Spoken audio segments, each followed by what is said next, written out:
Vous êtes branchés sur la fréquence 9/3/4. Le podcast Harry Potter, chapitre par chapitre. Bonjour à tous et bienvenue dans ce nouvel épisode de fréquence 9/3/4. Je suis Marina. Et je suis Jérémy. Après de petites vacances de Noël, on est ravis de vous retrouver pour cet épisode de la rentrée. Sans oublier, bien sûr, de vous souhaiter une merveilleuse année à toutes et à tous. Oui, meilleurs vœux à tous, et on peut en profiter pour vous remercier, vous tous qui soutenez notre podcast Potterhead. On est pas mal scotchés par les audiences qu'on réalise depuis notre lancement fin septembre, et il y en a pas mal parmi vous qui sont déjà fidèles à chaque sortie, et ça nous fait vraiment trop plaisir. Alors on espère une année 2020 avec un max de podcasts de la fréquence, plein de lectures Potterhead et surtout des débats encore plus farfelus sur l'univers sorcier. En tout cas, tous les deux, on a envie de remplir cette nouvelle année avec plein d'émissions avec vous, à nos côtés, et aussi d'avoir plein de projets en tête à réaliser. Et on espère avec encore plein d'autres fans du Petit Sorcier qui vont nous découvrir au fur et à mesure. En parlant de lui, du petit sorcier, on a laissé Harry après son premier match de Quidditch, et il est grand temps de le retrouver, lui ainsi que Ron et Hermione à Poudlard où Noël approche, car c'est dommage, mais bon, pour être totalement synchro, on a un petit chapitre de retard. Et pourquoi ? Parce qu'on a fait un super épisode de Noël. Ouais, voilà, c'était une bonne excuse quand même. Voilà, c'est ça, on a une très bonne excuse. Si vous aussi vous appréciez les fêtes de fin d'année, alors c'est reparti pour un tour. Mais cette fois, il va pas seulement être question de s'offrir des cadeaux et manger en trop grosse quantité, mais il faut poursuivre l'enquête sur la chose gardée par le chien à trois têtes et sur ce mystérieux Nicolas Flamel. Alors, le titre du livre en anglais, c'est La pierre philosophale, donc en vrai, je pense... Non mais parce que... Rien. Non. On lance le chapitre, c'est parti. Harry Potter à l'école des sorciers. Chapitre 12. Le miroir du Riséd. Alors que les vacances de Noël se sont achevées dans le monde des Moldus, les sorciers, eux, les attendent avec impatience. On retrouve notre école magique préférée mi-décembre, sous une épaisse couche de neige, des feux qui chauffent la grande salle et la salle commune, des courants d'air polaires qui parcourent les couloirs. Quelle ambiance! Imaginez un peu le froid que ressentent les élèves durant les cours de potions qui se trouvent dans les cachots. Quelle horreur! Ouais, voilà, c'est ce que j'allais dire. Toi, tu pourrais pas, en fait, être élève à Poudlard. Il fait trop je froid. resterais dans la grande salle Non, je pense que mon lieu préféré, ça serait la salle commune avec un plaid sur le fauteuil près de la cheminée. Ouais, ça serait mon spot. Ah, mais les cours de potions, tu serais obligé de les prendre dans les cachots. Je sais pas. Après, quand t'as une chemise, un bon pull et une belle cape de sorcier, tu ressens la température différemment quand même. Tu crois que Rogue, il me permettrait d'emmener mon plaid dans les cachots? Je sais pas. Mais si tu viens avec un chat, je pense que tu peux avoir ton chat sur toi qui te réchauffe. Malgré l'ambiance de Noël qui s'installe peu à peu à Poudlard, Malfoy redouble de malveillance auprès d'Harry, surtout depuis le match de Quidditch. En fait, il a pas digéré la victoire de Gryffondor et il répète à qui veut l'entendre qu'Harry n'était qu'un crapaud bailleur durant le match. Mais pour une fois, Malfoy, il réussit pas à réunir un public, tellement que les élèves ont été impressionnés par la performance du jeune attrapeur de Gryffondor. Et du coup, ça attise la jalousie et la fureur de Malfoy, et ce dernier se venge alors en rappelant à toutes les occasions à Harry qu'il n'a pas de famille digne de ce nom. C'est sûr que, comme répartie, moque-toi bien d'un orphelin. Répartie très intelligente de la part de Malfoy. Ouais, mais comme toujours. Est digne de la répartie, je pense, de son père et de sa mère, enfin tout ce qu'on lui a inculqué quand il était enfant. Ouais, c'est vrai que là, c'est un petit idiot et à chaque fois, plus c'est bas et plus il est content de lui, en fait, j'ai l'impression. Par exemple, il fait pareil avec Ron en se moquant du fait que sa famille est pauvre, tu vois, il y a rien de plus bas que ça. C'est tellement drôle, la pauvreté. Ouais, c'est drôle, la pauvreté, hein. Comme à l'accoutumée, McGonagall passe dans toutes les salles de classe pour inscrire le nom des élèves qui ne rentrent pas chez eux pour les vacances. Et sans surprise, notre héros préféré est le premier à s'inscrire. Je pense que pour lui, ne pas aller à Private Drive est synonyme de meilleur Noël ever. Et, cerise sur le gâteau, les Weasley restent eux aussi à Poudlard, car leurs parents partent en Roumanie voir Charlie. Alors que Harry, Ron et Hermione sortent du cours de potions, Il rencontre Hagrid, amenant non sans difficulté un énorme sapin dans la grande salle. Ron lui propose son aide, et avec ça, il n'en faut pas moins pour Malfoy, à nouveau, de mépriser Ron en se moquant de la situation financière de sa famille. Ah bah voilà, on en parlait. Voilà, on en parlait. Évidemment, toutes les occasions sont bonnes. Et alors Ron, il s'apprête à se rouer sur lui, alors que Rogue, manque de chance, Rogue vient et monte les escaliers. Ce dernier crie à Weasley. Ok. Malgré la défense d'Hagrid, Rogue enlève 5 points à Gryffondor parce que pour lui, peu importe les insultes, il est interdit de se battre à Poudlard. La belle impartialité de Severus Rogue à l'œuvre. Après, en même temps, je suis d'accord, la violence, c'est pas bien. Vive la paix dans le monde. Non, la violence, c'est pas bien, mais provoquer la violence, c'est pas bien non plus. C'est pour ça que... Donc, il aurait fallu enlever peut-être 1 point pour le geste à Ron et 100 points à Serpentard pour les insultes. Oui, mais Rogue, il a un code d'honneur, il n'enlève jamais de points à Serpentard. À sa propre maison. Les 3 amis et Hagrid rentrent dans la grande salle magnifiquement décorée pour les fêtes de fin d'année par les soins du professeur McGonagall et du professeur Flitwick. Ah, ça y est. Flitwick. Je couperai pas là, cette fois. Marina n'arrive pas à dire Flitwick. Par le professeur Flitwick. Voilà. Comme Job en canton, j'arrive pas à le dire. Jambes en canton.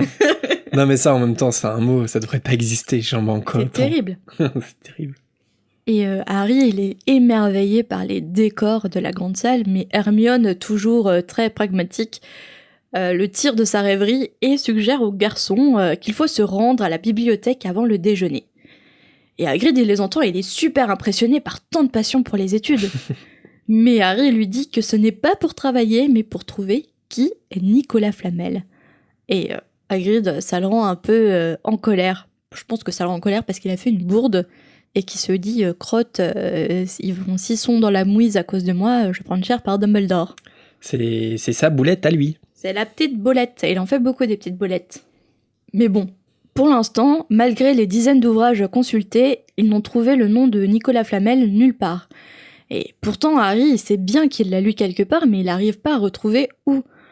Le retrouver, finalement, ça constitue une tâche énorme. Et en plus, il y a une partie des livres qui peuvent pas consulter parce qu'ils font partie de la réserve. Et pour aller dans la réserve, il faut un mot d'un professeur. Et le seul moyen de trouver ce que cherche Rogue est de savoir qui est Nicolas Flamel. Ce qui est pas mal, à ce moment-là de l'histoire, c'est que Harry, il se rappelle avoir lu le nom de Nicolas Flamel, mais il n'arrive plus à savoir dans quel contexte. Mm-hmm.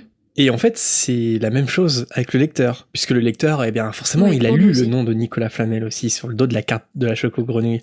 Et je m'en veux un peu parce que j'ai pas de souvenir de ma première lecture de l'école des sorciers, et du coup, je sais pas si j'avais capté ça. Alors, comme j'avais vu le film d'abord, sans doute que de toute façon, je connaissais l'histoire.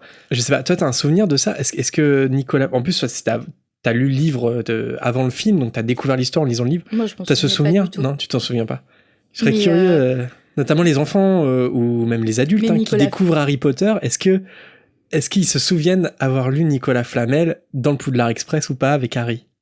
Mais ouais, il est cité au début du livre quand il lit la carte du Choco-Grenouille. Et je me rappelle juste un vague souvenir où à la fin, quand on sait où se trouvait le nom de Nicolas Flamel, je dis mais non, et je suis retournée en arrière pour vérifier. Je pense que ouais, on a été beaucoup à faire ça. Et ouais, c'est un peu comme Sirius Black qui est donné dès le premier chapitre de l'école des sorciers. Et c'est vrai que quand le nom réapparaît, oui. Ceux qui étaient attentifs et qui nourrissaient déjà beaucoup de passion pour Harry Potter, ils se souvenaient en fait du premier chapitre et que le nom de Sirius Black était donné. Et là pour Nicolas Flamel, j'aimerais bien, je sais pas, le faire découvrir à des gens qui ne connaissent pas du tout Harry Potter et voir en fonction de leur attention à l'histoire, est-ce qu'ils se souviennent avoir lu ce nom ou pas ? Parce que si Harry l'a lu, c'est qu'on l'a lu aussi, en fait. C'est ça que Rowling fait dans cette petite pirouette narrative. Mais je crois que Sirius Black, je m'en souvenais pas. Sirius Black, tu t'en souvenais pas ? Je crois pas que, à l'époque, je me suis souvenu au moment de lire le 3, que je me suis souvenu que c'était lui qui avait prêté la moto à Hagrid. Je crois pas. Pareil, ça remonte un peu trop loin. Mais il y a quand même plus de chances que j'ai fait le pont avec Sirius Black qu'avec Nicolas Flamel, dans le sens où je pense que même si j'avais vu le film un mois avant de lire le livre, parce que j'ai vraiment eu les 4 premiers livres juste après la sortie du premier film, et je pense que le film était très clair dans mon esprit encore, donc je pense que c'était grugé en fait, le twist, tous les twists, je connaissais l'histoire de l'école des sorciers. Mais Sirius Black, pour le coup, je connaissais pas. Du coup, t'as pas eu le twist Rogue Ah non. Rogue Quirrell durant la lecture. Je l'ai eu au cinéma, c'était mon premier twist de cinéma. Au cinéma, ouais. Et donc, malgré toutes leurs recherches, résignés, les 3 compères quittent la bibliothèque. Mais Hermione, elle lâche rien parce qu'elle s'assure auprès des garçons qu'ils continueront à chercher durant les vacances. En retour, Ron lui suggère de demander à ses parents si, à tout hasard, s'ils savent qui est Nicolas Flamel. C'est un dentiste célèbre, si ça se trouve. Peut-être ça mais non, mais c'est ça qui m'hallucine avec la réponse d'Hermione. Elle lui dit « Maintenant, il n'y a pas de risque, mes parents sont dentistes. » C'est pas plutôt parce que tes parents sont moldus, en fait. Oui, plutôt. Et après, en même temps, Nicolas Flamel, c'est un personnage historique. Et donc, là-dessus, il y a un petit peu une incohérence, parce que pour les moldus, ils sont censés connaître Nicolas Flamel. Pourquoi Pourquoi Nicolas Flamel, c'est un alchimiste qui a réellement existé. Ah oui. Et donc, oui, mais réellement existé dans notre monde. Enfin, dans la vie réelle, mais dans la vie imaginée par Rowling. C'est ça, est-ce que dans l'imaginaire de J.K. Rowling, est-ce que les moldus connaissent Nicolas Flamel ? Et je pense que oui, parce que je pense que dans l'histoire qu'elle met en place, c'est en fait les moldus connaissent Nicolas Flamel parce que c'est un personnage historique, mais ils ne savent pas que c'est un sorcier, tu vois. Mm-hmm. Donc en fait, là-dessus, Hermione aurait pu aider parce que ça se trouve les parents ils connaissent Nicolas Flamel en tant que personnage historique. Peut-être. Mm-hmm. Les vacances de Noël tant attendues commencent. Et Harry et Ron, ils ont tellement d'occasions de s'amuser que, évidemment, Nicolas Flamel leur sort totalement de la tête. En plus, Poudlard est désert et ça leur permet de prendre vraiment leur aise. Et en attendant, Ron, il apprend à jouer à Harry aux échecs version sorcier. Alors, apparemment, les règles sont les mêmes, sauf qu'il y a une énorme différence, c'est que les pièces sont vivantes, et en plus de ça, elles sont douées d'une certaine conscience. Par exemple, l'échiquier de Ron a appartenu à son grand-père, et il connaît si bien les pièces qu'elles lui obéissent sans aucun mal. À l'inverse, les pièces d'Harry sont empruntées à Simus. Et donc du coup, déjà, elles ont vu son niveau de jeu, et de ce fait, elles ne lui font aucunement confiance, et donc du coup, elles contestent toutes les décisions, et ça fout vraiment le bazar dans les parties d'échecs. Et là, à ce moment-là, alors je sais pas si c'est une mauvaise interprétation de ma part ou pas, on passe au coucher. Et dans ce moment du récit, le narrateur dit à Harry, dit qu'Harry se couche en pensant au lendemain, car ce sera le réveillon de Noël. Et quand il se réveille, il y a des cadeaux, et Ron lui souhaite joyeux Noël. Est-ce qu'il s'offre les cadeaux durant le matin du 24 ?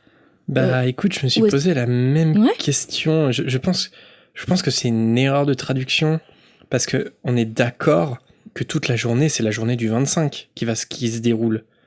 Pour moi, oui, s'il s'offre les cadeaux, s'il se souhaite joyeux Noël, c'est la journée de Noël, en fait.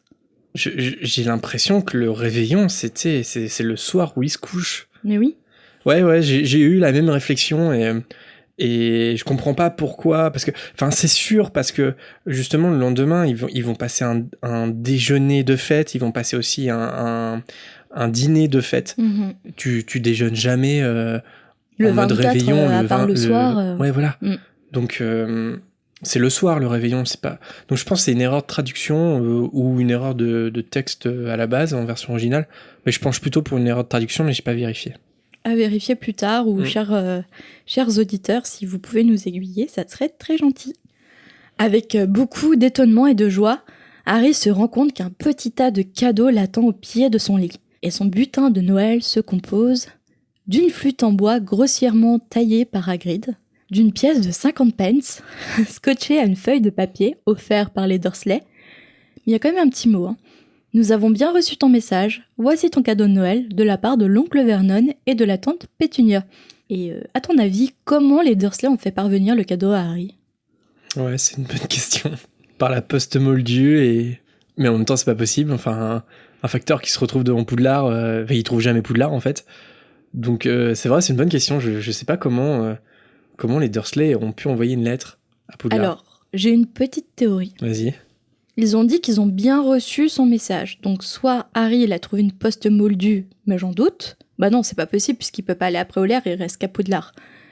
Il a envoyé un message aux Dursley. Ils ont chopé Edwige et lui ont renvoyé une 50 pence pour Noël, scotché Edwige. Ils ont compris le système de la poste magique. Ouais, et en même temps, je vois pas du tout les Dursley envoyer un hibou, tu vois. Accepter d'envoyer ouais. Par un moyen magique. Je les vois pas du tout. Genre Edwige, elle arrive, il la repousse, tu vois, il trouve ça dégoûtant, quoi. Donc, je sais pas, j'ai du mal à imaginer ça. Après, comment dire, la question c'est, je pense que dans le sens sorcier et moldu, ça marche. Enfin, je veux dire, t'as un sorcier, tu vas envoyer une lettre à un moldu, je veux dire, c'est facile. Enfin, le hibou, il a qu'à mettre ça dans la boîte aux lettres. Par contre, comment les moldus envoient des lettres aux sorciers, surtout à Poudlard, hein. Poudlard, c'est protégé par les moldus, c'est qu'un tas de ruines, l'adresse n'existe même pas. Donc, en vrai, s'ils l'ont envoyé par la poste moldue, c'est juste une lettre qui ne parvient pas à son destinataire. Là, c'est une bonne question. Écoute, c'est un détail, je sais pas. À demander à J.K. Rowling. Par contre, je me suis toujours posé une question, et je sais pas si c'était dans Fréquence 9 3/4, mais pourquoi les Dursley, ils font des cadeaux pourris à Harry chaque année? Autant ne rien faire. Et je me suis demandé, mais est-ce qu'ils sont pas obligés? Est-ce que par exemple, c'était pas dans, genre Dumbledore, dans la lettre qu'il a laissée avec le bébé Harry, est-ce que c'était pas une des règles à respecter, par exemple, envoyer un cadeau à Harry, je sais pas. Est-ce qu'il n'y a pas une malédiction qui s'enclenche s'ils le font pas? Parce que dans chaque famille, il y a la tradition de, quitte à faire un cadeau pourri, il faut faire un cadeau quand même, tu vois. Enfin là, c'est presque vulgaire, en fait, hein, avec les Dursley. C'est de la provoque. C'est de la provoque. Et je comprends pas, autant il est pas là. Ils se plaignent toujours qu'il est là, qu'il les embête. Là, il est pas là. Il est pas là toute l'année. Pourquoi ils lui font un cadeau de crotte, en plus? Je sais pas, je me suis toujours posé la question. Après, c'est Noël, ils ont un cœur quand même, donc... Un cœur pour offrir une pauvre pièce scotchée à une feuille de papier. Ouais, je pense qu'ils sont terribles. Mais après, je pense que ça fait partie un peu de la caricature dans le style de Rowling. Ouais, pour appuyer le trait. Et de la part de la famille Weasley, il reçoit un énorme pull en bordeaux en laine tricoté par les soins de Madame Weasley et une énorme boîte de fondant maison. Et les pulls tricotés par Madame Weasley constituent une tradition dans la famille. Chaque membre se voit offrir chaque Noël un pull plus ou moins coloré. Un tel cadeau offert à Harry quand même montre un peu l'importance que portent les Weasley à son égard. Même s'ils le connaissent pas trop... c'est un peu un signe où tu peux être accepté dans notre famille, on prend soin de toi, même à distance, même si on t'a vu qu'une fois. Je trouve ça assez étrange, hein, mais il y a quand même une certaine relation entre Madame Weasley et Harry. Après, on peut imaginer que Ron a déjà informé sa mère, justement, par hibou, qu'il était ami avec Harry. Il lui a déjà raconté. Qu'ils partagent un peu tout leur temps ensemble. Et oui, puis il y a un côté maternel... Surdéveloppé chez Molly. Ouais, chez Molly, c'est-à-dire que je pense que à peine elle a l'info que Ron est devenu l'ami de Harry l'orphelin, donc du coup, c'est un peu sa mère de substitution de base, tu vois, je trouve. Et puis parce que dans la chambre des secrets, en fait, c'est la deuxième fois seulement qu'elle voit Harry, et elle s'adresse à lui comme si elle était sa mère, et comme si, tu vois, c'était un enfant dont il faut s'occuper, ouais. De son côté, Hermione lui offre des friandises. Et un dernier cadeau mystérieux attend Harry. L'emballage cadeau, une fois déchiré, laisse apparaître un morceau de tissu argenté assez léger. Le tissu, en glissant sur le sol, forme un petit tas au reflet luisant. Et Ron, il est bouche bée parce qu'il pense savoir de quoi il s'agit. Apparemment, c'est quelque chose de très précieux et très rare. Harry le ramasse et il dit qu'en touchant le tissu, ça lui donne l'impression de toucher de l'eau. Et impressionné, Ron lui dit que c'est une cape d'invisibilité. Harry jette la cape sur ses épaules et se regarde dans le miroir, mais il ne voit que son visage. Son corps, quant à lui, est invisible. Qu'est-ce que tu ferais d'une cape d'invisibilité ? Genre, j'en ai une, la première chose que j'en fais. Ouais, ou est-ce que t'aurais une quelconque utilité à avoir une cape ? Une utilité en soi, non. Enfin, ça me permettrait pas de faire quelque chose que je peux pas faire sans. Mais je crois que ça m'arrangerait pas mal, je sais pas, dans la vie de tous les jours. Enfin, Comme, je sais pas, tu sors dans la rue, t'as pas envie d'être vu, tu mets la cape d'invisibilité, quoi. Et moi, j'adore, mais vraiment, observer les gens. Par exemple, je suis... Attention. Non. Attention, ça peut très vite virer au creepy. Non, mais je sais pas toi, enfin, si je sais, toi, t'es pareil, mais je suis posé à une terrasse, en fait, ça me va tout à fait de pas parler et juste d'observer les gens. J'aime bien me poser en terrasse tout seul. Et je me pose en terrasse tout seul, j'ai personne à qui parler, mais j'observe tous les gens qui passent. Avec un petit verre de chardonnay. Ouais, voilà. Et je suis passionné par ça, j'aime bien voir sans être vu. C'est un truc, j'aime bien ça, mais parce que les gens m'intéressent, en fait, tu vois ce que je veux dire? Mais style mec normal ou style la série You de Netflix que je conseille vivement à nos auditeurs? Je connais pas You, mais je voulais juger. Non, mais je sais pas ce que t'es, genre, des fois tu sors, tu sais que t'as une gueule de merde, t'as pas envie de parler à des gens, et je sais pas comment dire, mais t'as pas envie de sociabiliser avec quiconque, bah tu mets une cape d'invisibilité et voilà quoi. Et... Sociabiliser avec moi certains jours et tu mets une cape d'invisibilité. Rien que pour mon chat, j'aimerais bien avoir une cape d'invisibilité. Pourquoi? Bah observer ton chat. Ah ouais. Tu vois ce que je veux dire? Et puis tu sais, lui faire des petits bruits, t'aider. Ah, quelle horreur. Non, moi je crois que j'aimerais pas que ça existe. Ah, par contre, le fait que ça existe, effectivement, ouais, j'aimerais pas. Je serais très mal à l'aise avec ça. Et en plus, ils sont en train d'avancer la recherche. Ouais, j'ai vu le matériel, enfin le matériau invisible là, soi-disant. Ça risque bien d'exister un jour ou un autre. Quelle horreur. Et toi, alors? Enfin, est-ce que tu l'utiliserais pas ou ça serait pas utile pour toi? Je vois pas en quoi j'utiliserais, en fait. Je vois pas... J'aurais pas envie de l'utiliser, hein, je crois pas. Hein. Ça te permet quand même... Enfin, je pense à des endroits dans lesquels tu peux rentrer alors que tu peux pas rentrer... Tu vois ce que je veux dire? Moi, je pense que Toilette des hommes? Non, pardon, excusez-moi. Franchement, t'as pas envie d'y aller. Non, je crois pas. Non, mais tu sais, je pense à... Je sais pas, je pense au cinéma. T'as plus besoin de payer le cinéma. Ou même... Je pense que ça serait un objet fascinant d'exploration. Ça te permet d'explorer partout. T'as aucune barrière. Et d'ailleurs, c'est ce que Harry pense là, quand la première fois qu'il va explorer avec, il se rend compte que tout le château lui est ouvert. Et en fait, par extension, tout le monde t'est ouvert. À la fête des Lumières, ça aurait été utile, une cape d'invisibilité. On serait passé à travers la sécurité pour aller voir des spectacles. Non, mais tu peux passer la sécurité pour tout. Tu vas voir, tu peux rentrer dans la loge de ton artiste préféré, pas juste le voir en concert, rentrer dans sa loge. Ouais, mais là, tu vois, c'est hyper creepy. Oui, d'accord. Tu violes l'intimité d'une personne. J'ai dit, je vous laisse juger. Toi, tu seras un peu harceleur, du coup. Il vaut mieux pas que ça existe. Ah non. Non, mais je plaisante. Bah ouais, j'espère bien. Avec la cape d'invisibilité, Ron remarque qu'il y a un mot non signé qui accompagne la cape. Ton père m'a laissé ceci avant de mourir. Il est temps que tu en hérites, fais-en bon usage. Très joyeux Noël. Ce mot fait naître chez Harry tant de questions. Est-ce que la cape a bien appartenu à son père? Qui lui avait envoyé? Mais ses pensées furent vite interrompues par Fred et George qui se précipitent à l'intérieur du dortoir. Harry cache alors la cape. Le vacarme alerte Percy qui passe sa tête dans l'entrebâillement de la porte. Et tous les Weasley sont réunis, et tous les Weasley ont bien leur magnifique pull à la mode de Molly. Alors c'est le meilleur Noël que vit Harry. À noter que les crackers sorciers n'ont rien à voir avec ceux des Moldus par exemple, parce qu'ils explosent comme de véritables canons en révélant de gros cadeaux. Et la nourriture dans la grande salle est merveilleuse aussi évidemment. Pour l'occasion, Dumbledore, il porte même un bonnet à fleurs trouvé dans une pochette surprise. Hagrid, qui a apparemment un peu trop bu vu son teint, il finit même par embrasser sur la joue McGonagall qui se met à glousser le chapeau de travers. C'est pas la gêne extrême quand même en tant qu'élève de 11 ans de voir tes profs dans cet état?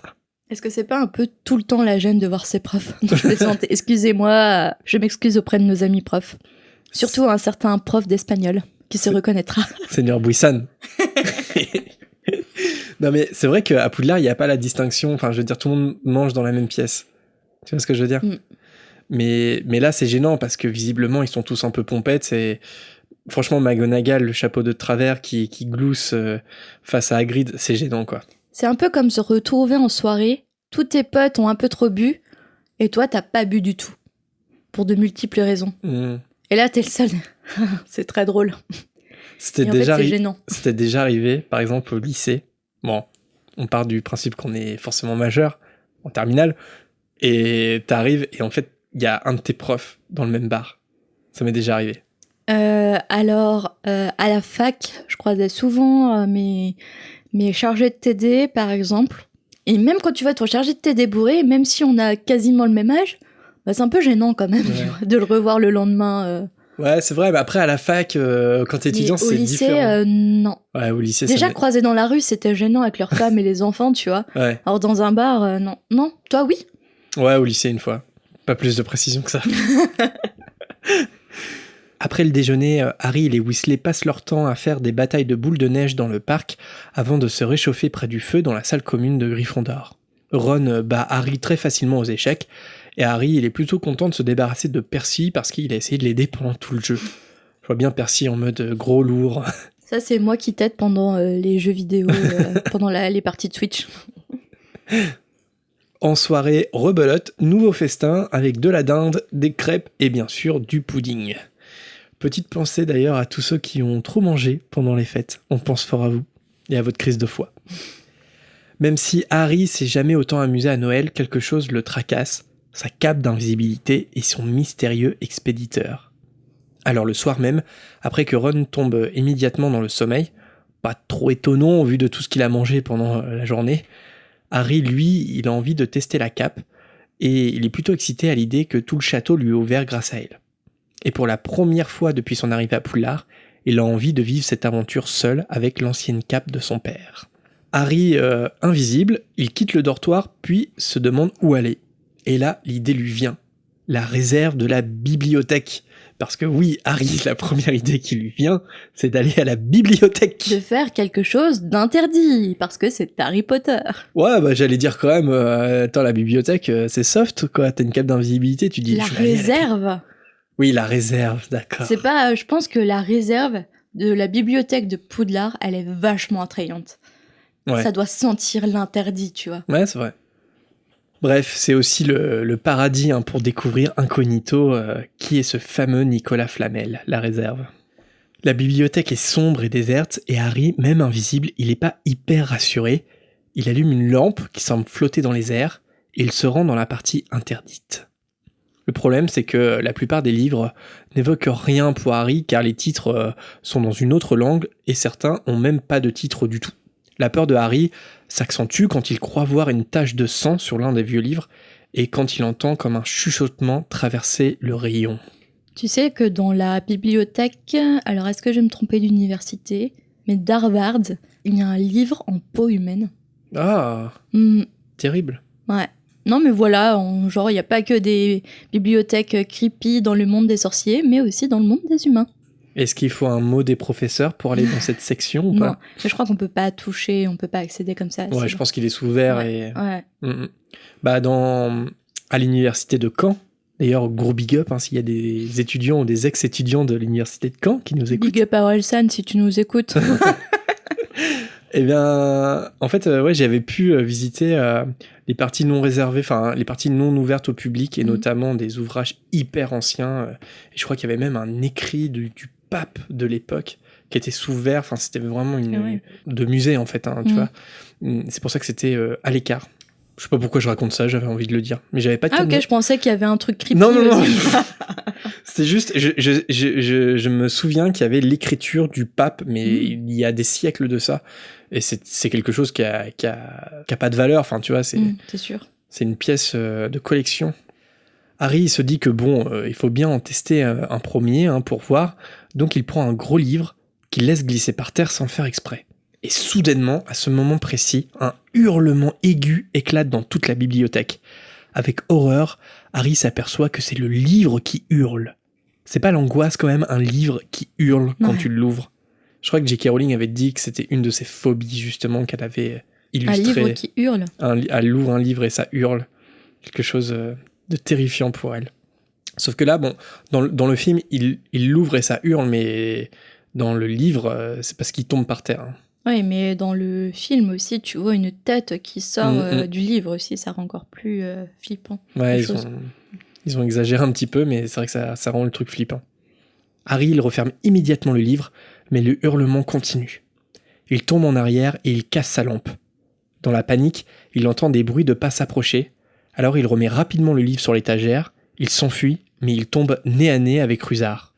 Heureusement, le concierge peut pas le voir grâce à la cape, et Harry en profite pour s'enfuir. Au bout d'un moment, il arrête sa course en réalisant qu'il sait même plus dans quelle partie du château il se trouve. À ce moment, il entend Rusard dire à un interlocuteur que quelqu'un se trouvait dans la réserve. Et avec terreur, Harry entend Rogue répondre à Rusard que les coupables ne doivent pas être bien loin. Même si Harry il est invisible, il craint de heurter Rogue et Rusard dans le couloir car ils s'approchent vers lui. Il recule discrètement et il trouve in extremis une porte entrouverte par laquelle il parvient à se glisser sans faire de bruit. Rogue et Rusard, ils poursuivent leur chemin à son grand soulagement. Donc après avoir repris un peu ses esprits, Harry regarde la pièce dans laquelle il se trouve.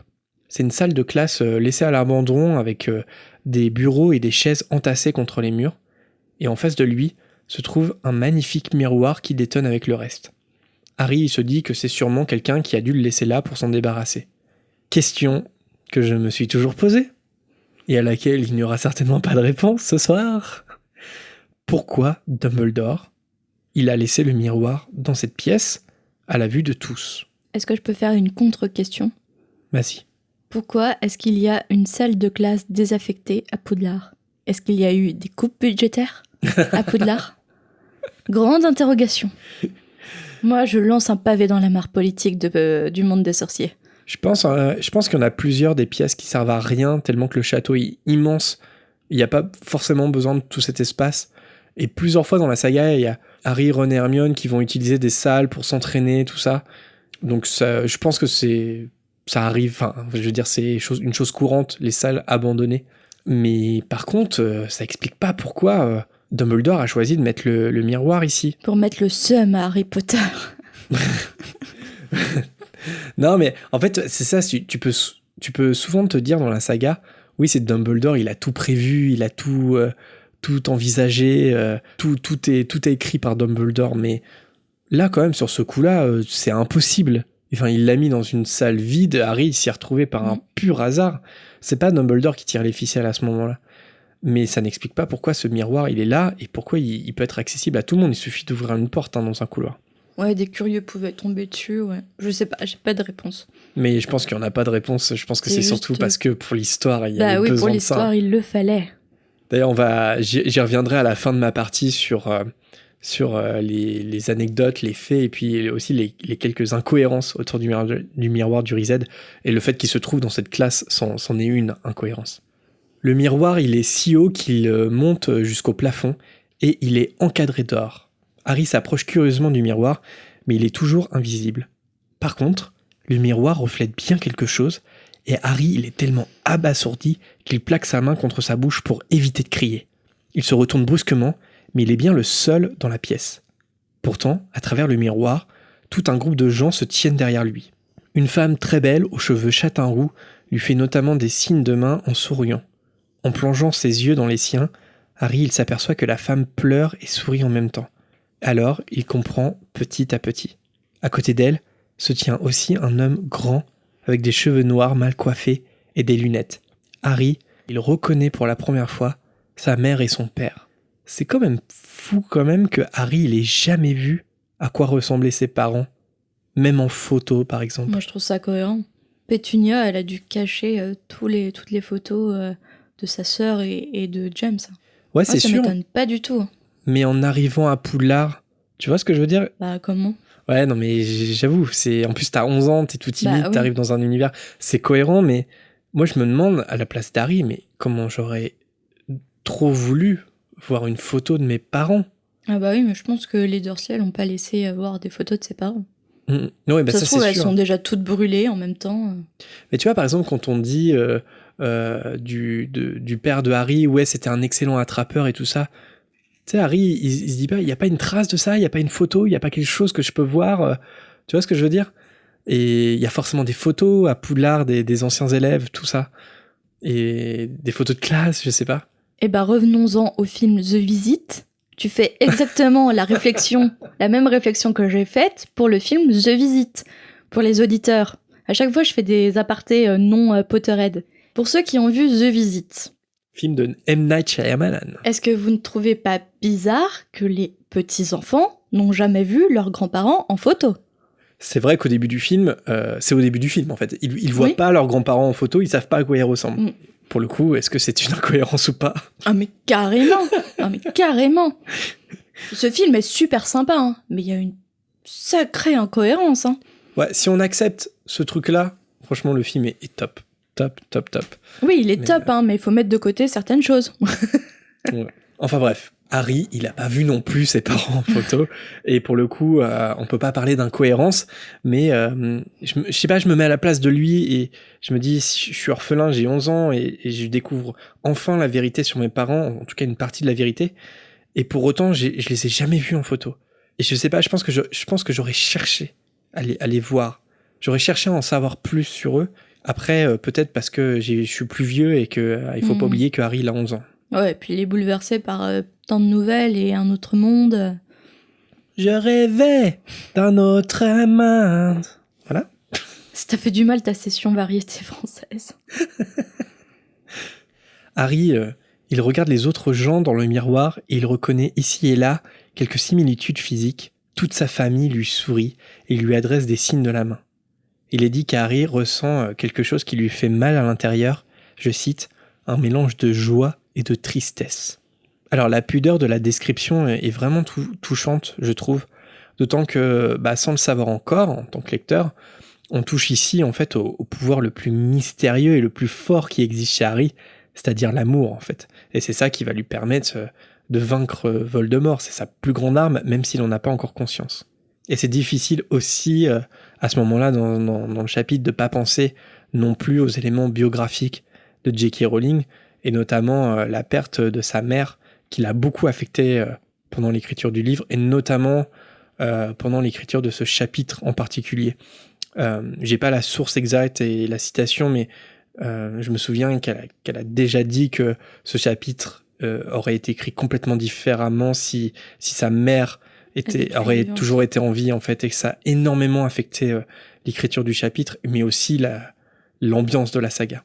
Et de toute façon, l'ensemble de la vie de J.K. a influencé son écriture. Complètement. On pourrait en faire toute une émission. En perdant la notion du temps qui passe, Harry il observe encore et encore sa famille à travers le miroir avant qu'un bruit le ramène à la réalité. Avant de quitter la pièce, il murmure à sa mère qu'il reviendra. En apprenant la chose, Ron il est vexé que Harry l'ait pas réveillé pour lui montrer le miroir. Harry lui dit qu'il a qu'à le suivre ce soir parce qu'il retourne voir le miroir dans la nuit. Ron il dit qu'il a hâte de voir la famille d'Harry, et à Harry, pensant que le miroir en fait montre la famille de celui qu'il regarde, il dit pareil de la famille de Ron. Ron il lui répond au passage qu'il lui suffira de venir chez lui cet été pour voir sa famille. Et il dit aussi que c'est quand même dommage au passage qu'il n'a rien trouvé sur Nicolas Flamel. Mais en vérité, il faut dire que Nicolas Flamel est complètement sorti de l'esprit de Harry, tout comme Touffu ou la chose qu'il garde. Ron, qui regarde Harry, il s'inquiète un peu et il lui dit qu'il a l'air bizarre. Alors le soir même, Harry et Ron sont donc sous la cape en pleine nuit dans le château. Le problème c'est que Harry il a du mal à retrouver son chemin vers la salle de classe vide au bout d'une bonne heure, et alors que Ron il commence à se lasser, il parvient enfin à retrouver l'endroit. Tous deux ils se débarrassent de la cape, et Harry il se retrouve à nouveau face au miroir. À son grand soulagement, toute sa famille est bien toujours là, et sa mère semble ravie de le revoir. Le seul problème, c'est que Ron il indique à Harry qu'il voit rien dans le miroir. Harry il place alors Ron devant lui, sa famille disparaît, il la voit plus dans le miroir, Harry, mais Ron, lui, il est stupéfait par son reflet. Sauf que c'est pas sa famille qu'il voit, il se voit lui-même, Ron, seul, mais plus vieux, il est préfet en chef, mais aussi capitaine de Quidditch. Il tient d'ailleurs la coupe qu'il vient de faire remporter à sa maison. Ron il se retourne vers Harry, il lui demande si le miroir montre l'avenir. Ce à quoi Harry répond par la négative parce que, évidemment, sa famille elle est morte. Quand même, ce manque de tact de la part de Ron, c'est loin d'être le seul de la saga, de manque de tact, mais ça reste quand même son pire, je trouve, tu vois, genre, il réfléchit pas une seule seconde avant de poser cette question, ouais. Mais ça peut être hyper blessant. L'avenir, mais t'es débile ou quoi, mes parents ils sont morts. Ou ça veut peut-être dire que Harry va bientôt rejoindre sa famille. Ah oui, pas bête, ouais. Limite, je me demande si c'était pas une théorie, tu vois. Oui, ça montre l'avenir. Non, je plaisante. Harry et Ron commencent alors à se bagarrer pour être celui qui contemple le miroir avant qu'un bruit les ramène à la réalité.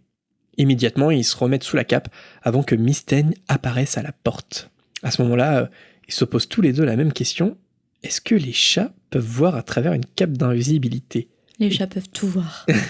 Ils ont 1000 sens, les chats. Et justement, le mystère, il va jamais être vraiment élucidé. Alors, est-ce que tu penses que les chats peuvent voir à travers la cape d'invisibilité ? Ouais, surtout Mystaigne avec ses yeux rouges, qui sont pas rouges dans le livre, mais je pense que les chats peuvent voir. Comme ils peuvent voir les fantômes. Non, je plaisante. Ouais, après, voilà, c'est une croyance, on va dire. C'est le 6e sens des animaux. Je sais pas si Mystaigne, elle voit Harry, mais il y a un moment qui est un peu identique, c'est dans la coupe de feu, je sais pas si tu te souviens, Marina. Harry, il a l'indice, il a l'œuf avec lui, et il revient de la salle de bain des préfets. Et là, en fait, il tombe dans l'escalier, enfin, sa jambe se coince dans l'escalier, il laisse tomber l'œuf qui hurle dans le château, mais lui, il est toujours sous sa cape. Et là, il y a plusieurs personnages qui viennent, et il y a notamment Mystaigne qui est là, et qui s'approche de lui. Et en fait, il se demande une nouvelle fois si elle peut le voir, mais il se dit qu'elle sent certainement le savon, tu vois, que du bain. Ouais, elle sent l'odeur aussi. Hein. Mais est-ce qu'elle peut voir ? Peut-être qu'ils ne voient pas, mais en tout cas, ils sentent l'odeur des humains. Parce que de sûr, Maugrey Folleuil peut voir Harry grâce à son œil magique, et puis Dumbledore, il voit les gens à travers la cape. Toi, tu penses qu'elle ne peut pas voir ? Moi, je pense pas qu'elle voit, mais qu'elle a un instinct et qu'elle sent une présence. Elle a un instinct de Pookie. Après un moment interminable, Mystaigne finit quand même par s'éloigner, et Harry et Ron en profitent pour filer vers leur dortoir. Le lendemain, Ron tente de détourner l'attention d'Harry du miroir, mais c'est impossible. Obsédé par le reflet de sa famille, Harry y retourne seul une fois la nuit tombée. À nouveau face au miroir, il s'assoit par terre et il se dit qu'il pourrait très bien passer la nuit à contempler sa famille. Mais au bout d'un moment, une voix se fait entendre derrière lui et l'appelle. Avec effroi, il se retourne et il voit assis sur un bureau Albus Dumbledore. Harry, il est choqué et il sait pas quoi dire. Dumbledore, il plaisante sur le fait que l'invisibilité a dû certainement rendre Harry myope. Harry, lui, est un peu rassuré de voir que Dumbledore sourit. Et Dumbledore vient s'asseoir par terre à côté d'Harry. C'est ça un peu le Dumbledore qu'on aime, tu vois, c'est celui des livres. Le Dumbledore qui s'assoit sur un bureau ou qui s'assoit par terre à côté d'un élève de première année à qui il a jamais parlé. C'est ce Dumbledore-là qui a jamais été vraiment représenté, je trouve. Ni vraiment par Richard Harris, ni du tout par Michael Gambon dans la suite des films. Et soit il a été vieux sage, soit il était vieux fou, en fait. Un peu, ouais. Alors que c'est un mélange des deux. Ouais.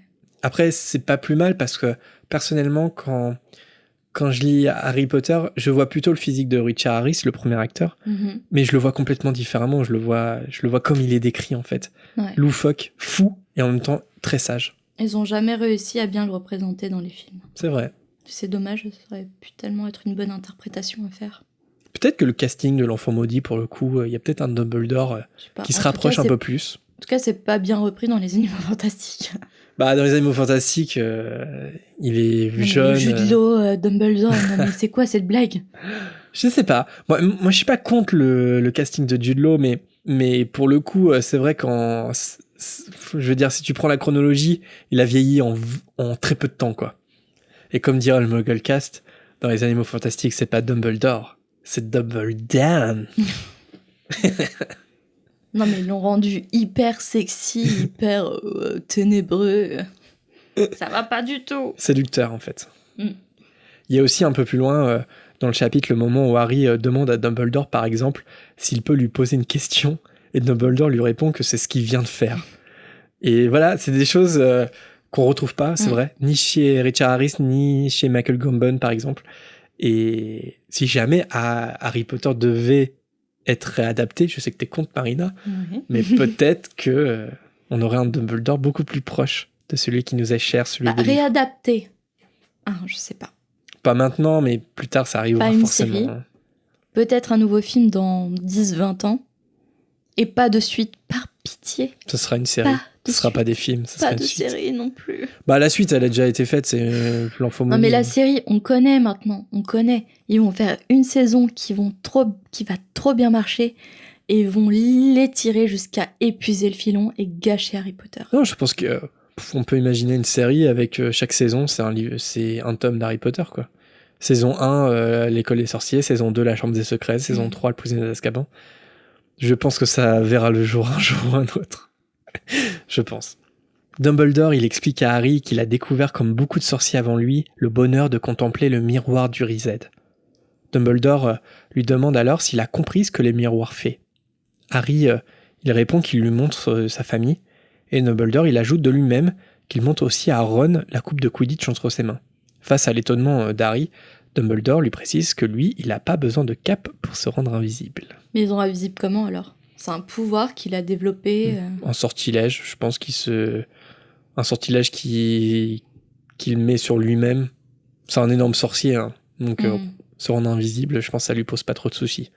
Mais Harry, il comprend toujours pas précisément comment opère le miroir. Dumbledore lui explique alors qu'il montre le désir le plus profond que l'on a au fond de notre cœur. Il met toutefois en garde Harry que le miroir n'apporte ni la connaissance, ni la vérité. Si bien que des sorciers sont devenus fous en le contemplant. Dumbledore ajoute aussi que le miroir va être déplacé demain et il demande à Harry de ne pas essayer de le chercher. Parce qu'il est jamais bon de s'installer dans les rêves en oubliant de vivre. Puis Dumbledore demande à Harry de prendre la cape et de retourner se coucher. Avant de partir, Harry il demande à Dumbledore ce que lui il voit à travers le miroir. Et Dumbledore lui répond gaiement qu'il se voit avec une bonne paire de chaussettes. Une fois dans son lit, Harry se demande si c'était la vérité, mais peut-être que la question était un peu trop personnelle. Je dirais même, est-ce qu'il y a quelque chose de plus personnel à demander à quelqu'un que ce qu'il verrait dans le miroir d'Irized ? Non, c'est hyper intime. C'est la question la plus intime qui existe. Par exemple, si je te posais la question, tu répondrais pas à l'antenne. Bah... C'est hyper intime cette question. Ton désir le plus profond. Je pense que même, c'est quelque chose qu'on peut même pas dire à quelqu'un d'autre tellement que c'est intime et c'est quelque chose qui est ancré. Et parfois, il y a certaines personnes qui savent même pas quel est leur vrai désir, tu vois, le plus profond. Bah, tu sais quoi, c'est un peu mon cas dans le sens où j'aimerais bien me retrouver devant le miroir du Riséd pour voir ce qu'il me montre. Parce que, honnêtement, je suis pas sûr de savoir concrètement c'est quoi mon désir le plus profond. Toi, tu sais, toi ? Ok. Non, tu sauras pas. Je vois tes yeux. Il va y avoir un moment hors antenne. Non, mais tu vois, genre, tu me poses la question, c'est quoi ton désir le plus profond, là, maintenant ? Je sais pas. Je peux pas te répondre. Et peut-être que le miroir sert à ça, en fait. Tu t'es pas posé la question en lisant le chapitre ? Bah, je me pose toujours la question, tu vois, en lisant ce passage, mais j'arrive pas à mettre des mots. Et justement, le miroir est là pour mettre des images sur peut-être les mots que t'arrives pas à trouver. T'as une idée de ce qu'est ton désir le plus profond, mais après... Mais je sais pas à quelle échelle, tu vois. Est-ce que c'est un désir dans l'avenir ? Non, Est-ce que mais c'est un désir immédiat ? Est-ce que c'est un avenir dans un futur proche ? C'est un désir qui te prend aux tripes. Enfin, je sais pas comment expliquer. Ok. Tu me diras hors antenne. Hein, parce que... Non, mais c'est hyper instinctif, en fait, quand tu le sais, j'ai l'impression. Dites-nous, nos auditeurs, sur les réseaux, quel est votre désir le plus profond ? Qu'est-ce qui se cache dans votre inconscient ? Ouais, n'hésitez pas si vous voulez le partager, mais surtout aussi de savoir, est-ce que vous savez ce que montrerait le miroir ? Moi, c'est vraiment une question franchement, je me retrouve devant le miroir, j'y vais pour savoir. J'y vais pas pour voir, j'irai aussi pour savoir parce que je suis pas sûr de ce qu'il montrerait, honnêtement. Là, tout de suite, moi, maintenant. Je suis pas sûre que moi, je pense que la chose est mon désir le plus profond. Mais après, peut-être que j'ai quelque chose d'autre dans mon inconscient à révéler, tu vois. Mais en même temps, ça serait une sacrée thérapie, le miroir du Riséd, quand même. Complètement. Ça serait une sacrée thérapie. Et ça mettrait au chômage pas mal de psychologues, je pense. C'est pour ça qu'il n'y a pas de psychologue, il y a le miroir du Riséd dans le monde des sorciers. C'est ça. Il y a un moment assez philosophique dans ce passage. Quand Dumbledore il demande à Harry s'il a compris ce que montre le miroir, Harry il suppose que le miroir montre tout ce que nous voulons voir. Et avant de révéler que le miroir montre en fait notre désir, Dumbledore il répond à Harry que son hypothèse, celle que le miroir nous montre ce que nous voulons voir, elle est vraie et elle est fausse en même temps. Ce qui fait écho, je trouve, à la conversation que tous les deux vont avoir à la fin du roman sur la pierre philosophale, et notamment cette remarque de Dumbledore, je cite, « Les humains ont un don pour désirer ce qui leur fait le plus de mal. » La question c'est, est-ce que comme le suggère Dumbledore, on peut désirer quelque chose qui est mauvais pour nous, et inversement, est-ce que le miroir peut aussi nous montrer quelque chose qu'on ne veut pas voir? Pas forcément mauvais, mais par exemple, le désir que j'ai, le plus profond, c'est quelque chose que je peux pas forcément avoir parce que la vie, elle est comme ça, et que je l'aurai jamais parce que la vie en a décidé autrement, tu vois. Que malgré tout ce que je peux faire, bah ça sera jamais comme ça, en fait. Et pourtant, ça serait mon désir le plus profond, tu vois. Tu vois ce que je veux dire? Et donc, du coup, forcément, ça fait du mal, parce que tu sais que ta vie, elle sera jamais comme ça. Et justement, Dumbledore, en grand sage, justement, il a cette réflexion de dire, la plupart des désirs, enfin, comme les hommes ont tendance à désirer quelque chose qu'ils n'auront pas sans se rendre compte de ce qu'il y a autour d'eux et d'autres choses qu'ils peuvent désirer et qui leur ferait beaucoup plus de bien. Je suis pas sûre. Mais il dit surtout ça de la pierre philosophale, en vérité, parce que il dit, effectivement, tu proposes la richesse et la vie éternelle à n'importe qui, tout le monde, tu vois, genre tout le monde voudrait ça, tout le monde voudrait être immortel, tout le monde voudrait avoir la richesse absolue. Oui, mais tu vois, je pense que le désir le plus profond, sauf ceux qui sont vraiment, qui ont des motivations malsaines, moi, mon désir, c'est ni la richesse, ni l'immortalité. C'est quelque chose qui est beaucoup plus de terre à terre. Ouais. Toi, je pense que les gens qui ont ce désir-là, c'est des désirs qui sont pas très profonds finalement. Et ouais, non, je sais pas, souhaiter l'immortalité et la richesse. Ouais, c'est superficiel. C'est très superficiel. Et en même temps, est-ce qu'il n'y a pas aussi, c'est superficiel, mais tu peux aussi avoir des désirs moindres, mais dont le défaut, c'est aussi la superficialité. Tu vois ce que je veux dire? Genre, tu vas avoir un corps de rêve, par exemple. C'est hyper superficiel comme... tu vois ce que je veux dire? Et c'est pas parce que t'aurais un corps de rêve que tu serais plus heureux pour autant. Mais déjà, je pense que le désir profond, il évolue avec l'âge. Et oui, il ça, évolue avec nos expériences. Mais en fait, ce passage, je le trouve extrêmement philosophique et je suis là en mode, mais effectivement, est-ce que ce qu'on désire, est-ce que c'est forcément quelque chose qui peuvent nous faire du bien? Est-ce qu'on n'a pas tendance à désirer des choses qui nous sont en fait néfastes, qui nous seraient néfastes? Et inversement, ça me fait bader à l'idée de me dire, ça se trouve, je suis face au miroir et le miroir me montre quelque chose que j'ai pas envie de voir. Parce que c'est ça qu'il dit Dumbledore. Tu peux être surpris parce que te montre le miroir, parce que des fois, bah, tu refoules tes désirs et peut-être que... Bah, d'où le retour des psychologues, en fait. Ouais, voilà. Et de la thérapie. Donc, il faut quand même des psychologues. Après, le miroir du Finalement, en Riset. fait, il faut une thérapie, toujours. Non, mais on est tellement compliqués, c'est incroyable.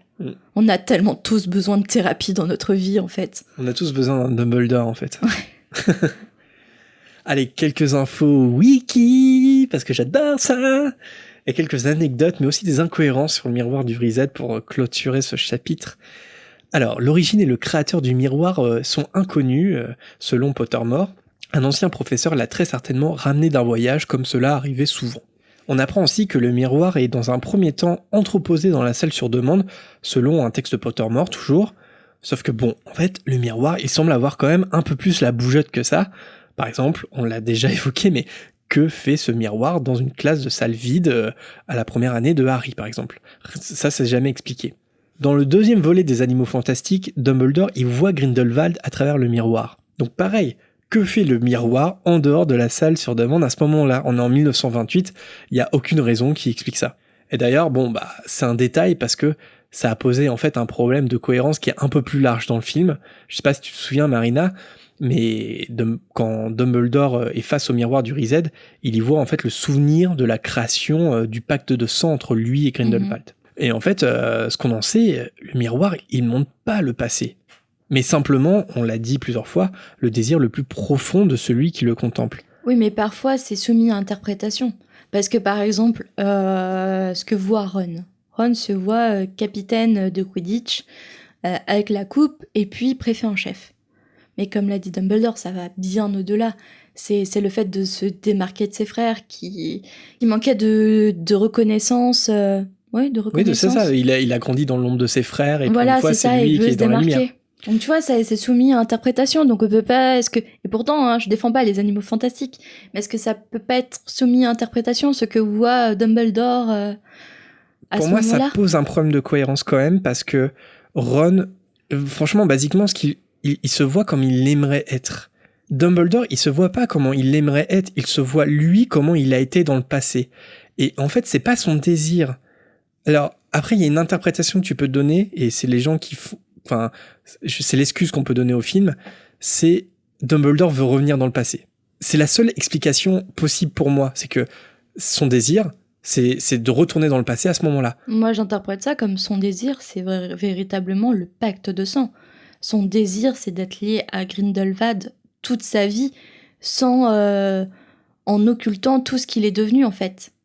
C'est pas en occultant, mais en souhaitant qu'il ne soit pas devenu le mage noir. Après, concrètement, dans le film, c'est un flashback qu'on voit dans le miroir. Tu vois ce que je veux dire ?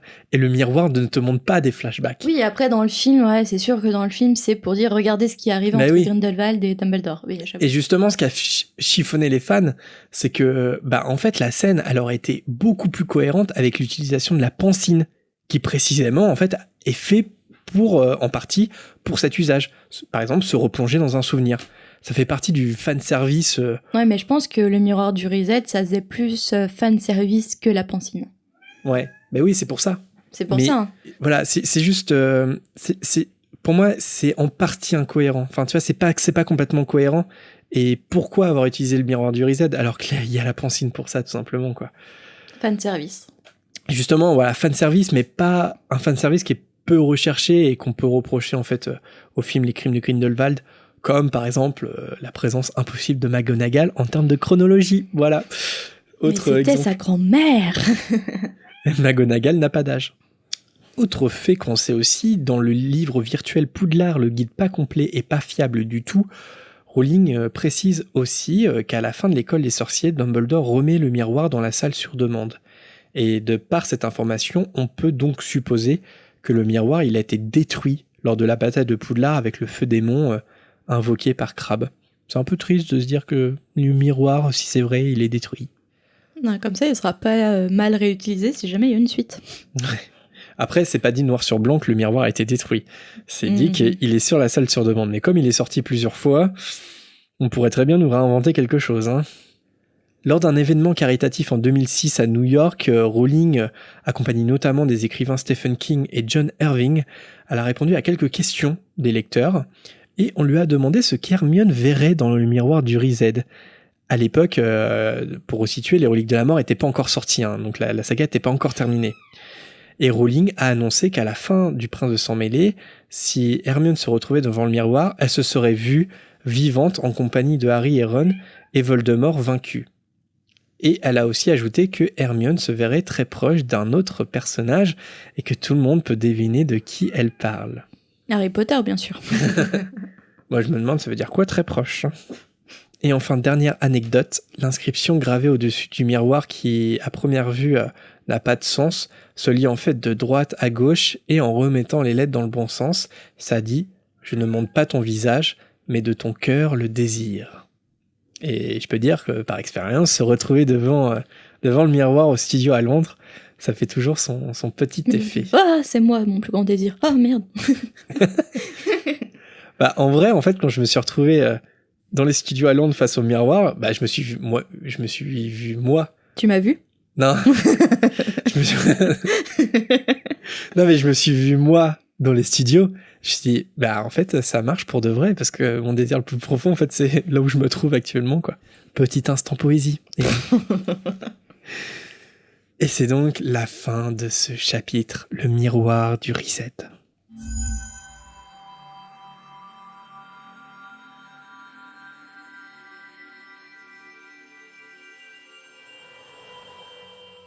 Merci Jérémy. Merci Marina.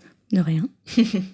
Et nous sommes en 2020, et pourtant, qu'est-ce que je vois ? Il y a une rubrique fin du chapitre. Ça t'avait manqué pour la spéciale Noël, c'est pour ça. Tellement manqué. Non, mais en fait, je me suis dit, pendant ces 2 semaines de vacances, j'ai préparé tous les titres à l'avance. Ah ouais ? Non, c'est pas vrai. Bien sûr que non. Alors, vas-y, dis ton titre d'abord. Si tu avais renommé ce chapitre, comment tu l'aurais renommé ? C'est nul. Harry Potter à l'école des sorciers, chapitre 12. L'esprit de famille. Ouais, c'est bien. Tu l'improvises complètement en direct. En fait, c'est l'inverse. T'arrêtes de rien préparer du tout. L'esprit de famille. Ok. Ça fait un peu Noël, l'esprit de Noël, après, Non, l'esprit de mais famille, miroir du reset.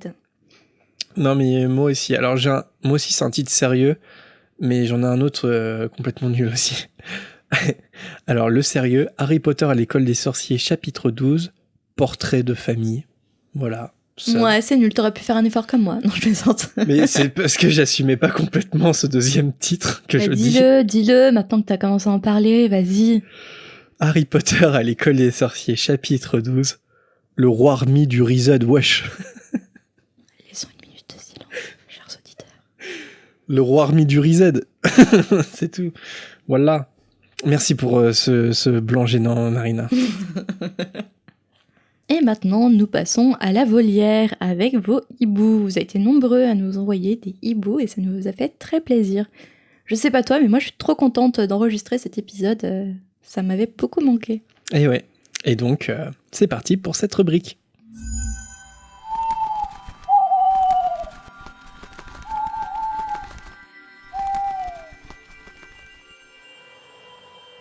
Et on commence ce premier hibou de l'année 2020 par un hibou sonore, celui de Makoto. Salut, juste pour dire un truc, c'est que déjà, on voit bien à quel point c'est la dèche de prendre un professeur de défense contre les forces du mal, que Dumbledore prenne Quirrell. Bon, là, le mec a fait quelques trucs, mais surtout que plus tard, Dumbledore prend Lockhart. Et surtout, que Lockhart a réussi à être pris en prof, alors que quelqu'un d'aussi intelligent que Dumbledore aurait vu que le mec était complètement faux. Mais bon, je pense que c'était le seul qui était voulu être prof de défense contre les forces du mal. Hein. Donc du coup, il n'y a pas de trop choix, je crois. Enfin bref, passez une bonne soirée, passez une bonne journée, une bonne soirée, tout ça. Et à bientôt. Merci Makoto. Tu as l'air assez choqué par les choix de Dumbledore, mais tu sais, nous aussi, on est vraiment... ça nous choque pas mal. Alors après, c'est vrai que t'as raison, il y a une affirmation que tu dis, et c'est vrai, dans un écrit de Pottermore, J.K. Rowling, elle a confirmé que Lockhart avait été choisi par Dumbledore pour révéler aux yeux de tous qu'il était un fraudeur. Après, bonne ou mauvaise décision de la part de Dumbledore, c'est un autre débat quand même. En fait, il est prêt à sacrifier une année de scolarité aux deuxième année pour, non pas qu'aux deuxième année, même à monde, tous les t'imagines élèves, à tout le monde, pour prouver que Lockhart est un fraudeur. Ouais. C'est quand même assez magnifique niveau je m'en foutiste à ce niveau de Dumbledore. Après, pour défendre Dumbledore, peut-être que on peut dire, certes, c'est un fraudeur, mais en même temps, il enseigne les acquis de sorciers compétents, tu vois ce que je veux dire? Donc en fait, bon, après on le voit dans les faits que c'est un mauvais prof, mais oui. Peut-être en théorie... appelle ça enseigner. Lockhart, il vole les histoires des autres, il vole les compétences des autres.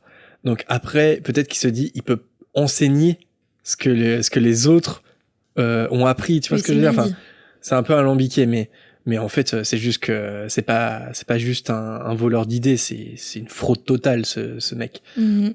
Mauvais move de Dumbledore. Et quant à Quirrell, Quirrell était prof avant, hein, donc il a pris une année sabbatique, oui. Et quand il est revenu, c'était plus le même. Mm-hmm. Mais je pense pas que Dumbledore, il était pas au courant des agissements de Quirrell, en tout cas pas à 100%, et il l'a sûrement trouvé changé, il l'a trouvé bizarre, mais de là de se dire que il est vampirisé par Voldemort, je pense pas. Donc Quirrell, pour le coup, il l'a choisi, mais bien avant. Donc voilà, la décision, enfin on peut pas reprocher à Dumbledore ça. Par contre, Lockhart complètement.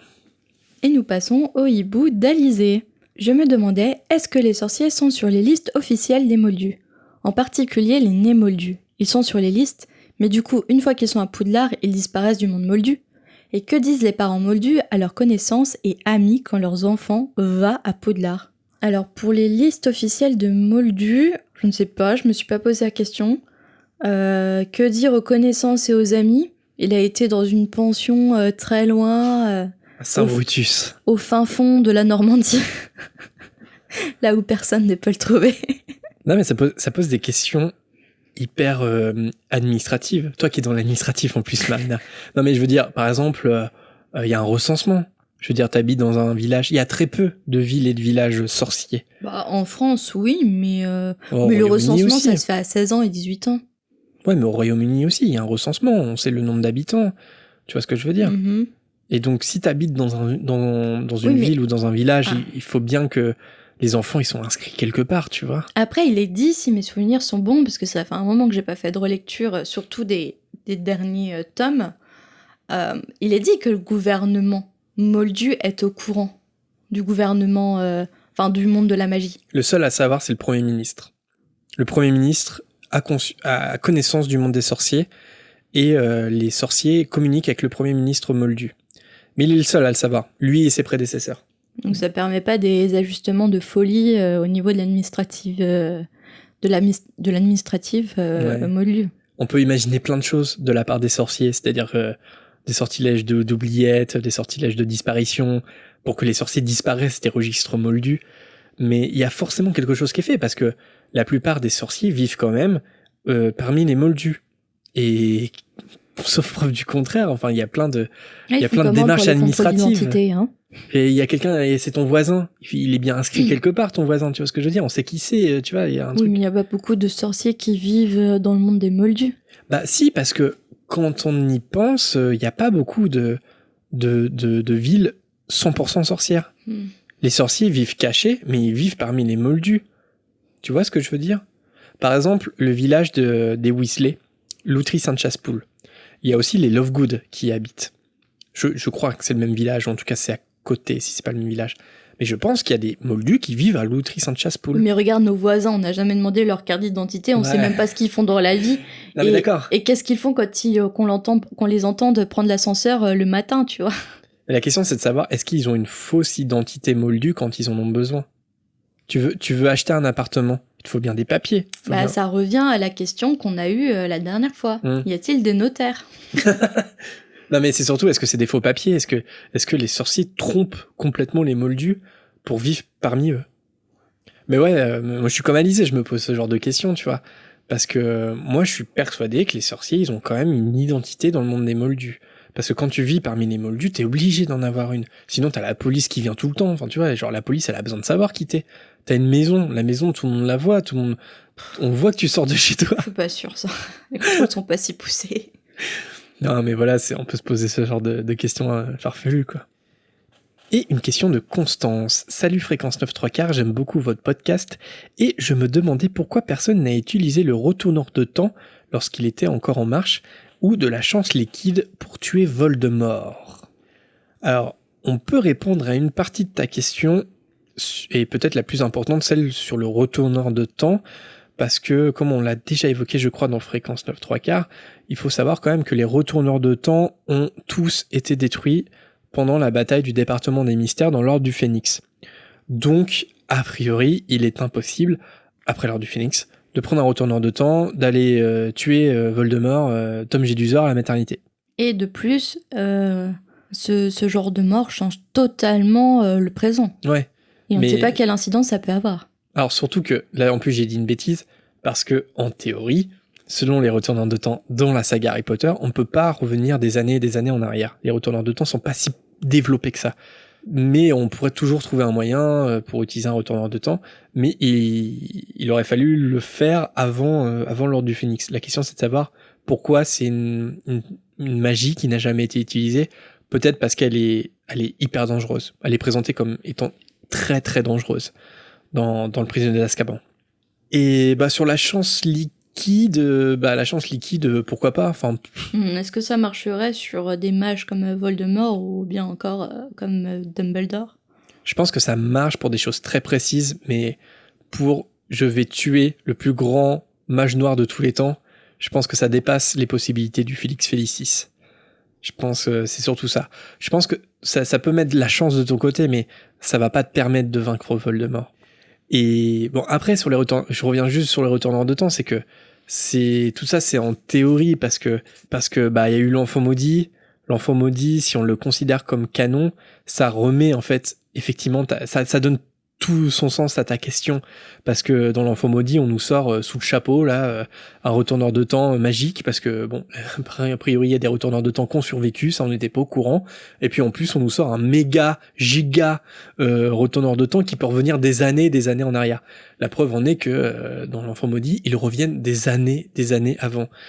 Et effectivement, avec un tel retourneur de temps qui existe dans l'univers d'Harry Potter, on peut très bien faire ce que tu penses, Constance, c'est-à-dire aller dans la maternité puis tuer Voldemort. Mais justement, là, tu viens de mettre le point sur quelque chose.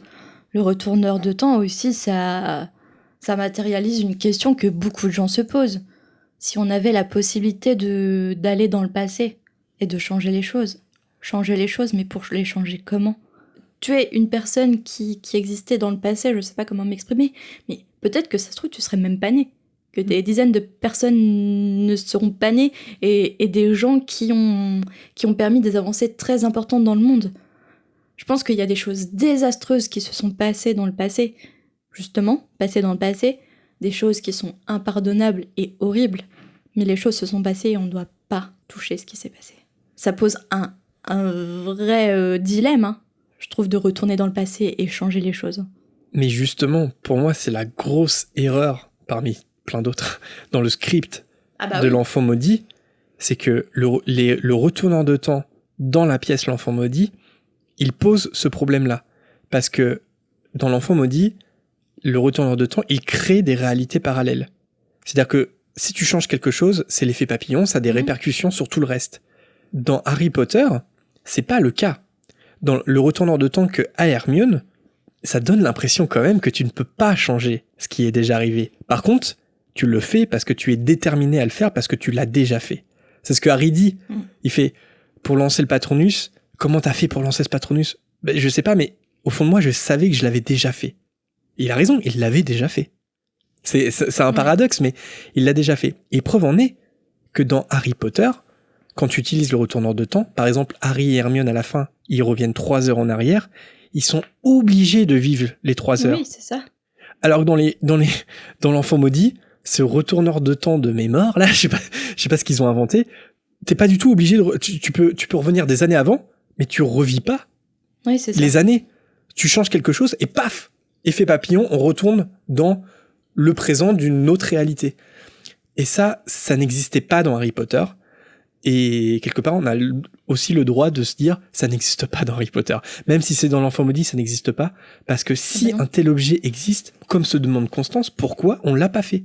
Parce que, en fait, certes, ça aurait impacté sur la réalité, mais ça aurait impacté sur une autre réalité. Tu vois ce que je veux dire ? Je veux dire, toi, tu serais toujours en vie, mais dans la réalité qui se poursuit. Tu vois ce que je veux dire ? C'est encore plus complexe que ça. Le retournant de temps dans l'enfant maudit, il crée des réalités parallèles. Ouais. Il n'y a pas une réalité, il y en a plusieurs. Et ça, J.K. Rowling, elle le voulait absolument pas. Et je pense qu'elle a donné son aval parce qu'il fallait bien un script et que... Et je sais pas, je pense que... Je sais pas pourquoi. Money. Ouais, et puis...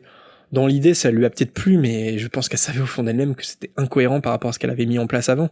Donc voilà. Donc, Constance, je pense que ta question, elle pose problème si tu considères que l'enfant maudit est canon et que le retour dans le temps qui est utilisé dans l'enfant maudit, c'est dans l'univers d'Harry Potter.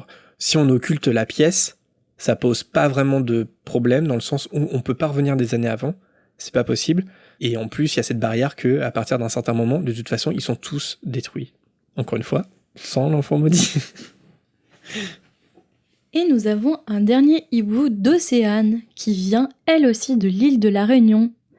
Alizée, tu n'es plus seule. Faites-vous un meeting, bah oui, Océane et Alizée. Mm. C'est trop bien d'être écouté si loin. Incroyable. Bonjour, je découvre avec plaisir votre podcast et j'ai une petite remarque à faire sur l'histoire. À un moment, on est bien d'accord, les escaliers n'en font qu'à leur tête. Sauf qu'ensuite, dans les autres tomes, on n'en entend plus parler, on ne le voit même plus à l'écran. Sauf erreur de ma part. Cela me chiffonne depuis toujours, pas vous ? Auriez-vous une explication ? Aurait-il arrêté d'être fou ? Bon, alors, on vient d'avoir un débat, hors antenne.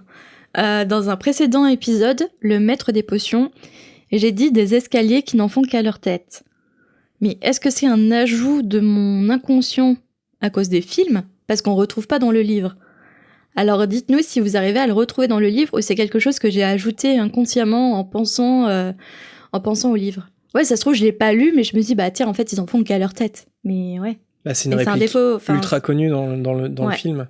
J'ai l'impression, je sais pas, ça sera à regarder, puis si vous avez l'info, n'hésitez pas à nous la donner.